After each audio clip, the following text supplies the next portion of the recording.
Imagine you are on the way to work when you look down at your dash and notice your gas light has come on. 10 miles until empty, it reads. You are about 7 miles from your workplace, and there is a gas station about 1 mile before your workplace. You have to decide whether you should stop and get gas on the way to work or wait until after.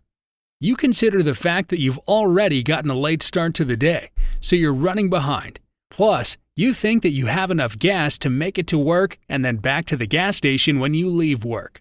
Despite your car telling you that it needs fuel immediately, you continue on your way to work, make it there on time, and fill up after you get off with no harm done. You've just used the faculty of the mind known as reason to make the best decision.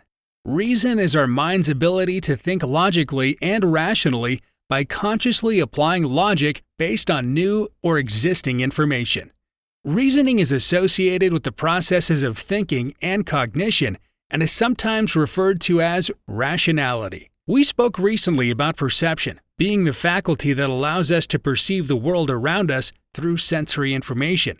Reason is the faculty that allows us to make sense of or understand that sensory information. It is what allows us to view that information in an objective way and turn it into something that makes sense by looking at things such as cause and effect, and truth or falsehood. But even though reason allows us to make sense of the world we are perceiving, it is far from perfect. We use reason to make our decisions, and I'm sure you've made decisions in your past that illuminate the flaws of this faculty of our mind.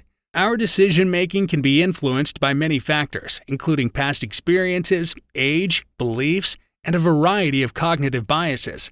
Let's look at how experiences from our past could influence our ability to reason, for example.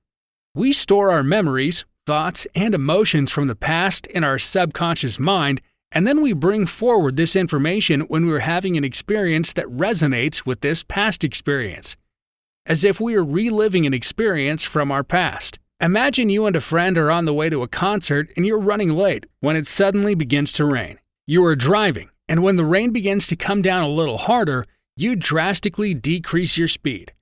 Your friend in the passenger seat says, "Come on, it's barely raining. If we go this slow, we will miss half of the concert." What your friend has forgotten about is the traumatic accident you had as a child because your parents were driving too fast in the rain and the vehicle hydroplaned. Should we risk having a car accident in the name of making it to the concert on time? I mean, we did just spend our entire paycheck on the tickets, you say to yourself. You and your friends are in a position to use reason and make the best decision. But because of different experiences with driving in the rain, the best decision is not so clear. All your friend has on her mind is the concert. All you have on your mind is the traumatic accident. Unlike you, your friend has never hydroplaned while driving in the rain. Because of this, she does not consider the possibility of that happening when she decides that you guys need to pick up the pace.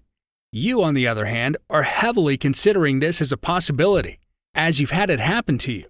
Your traumatic experience weighs heavily on your decision to put safety first.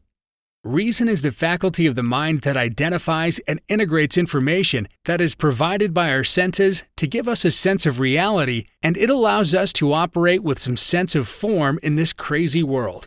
There are other ways of knowing that partly originate from reason, such as intuition, which is what we will cover in the next and final part of our Faculties of the Mind series. Consider subscribing to the channel if you enjoyed the video.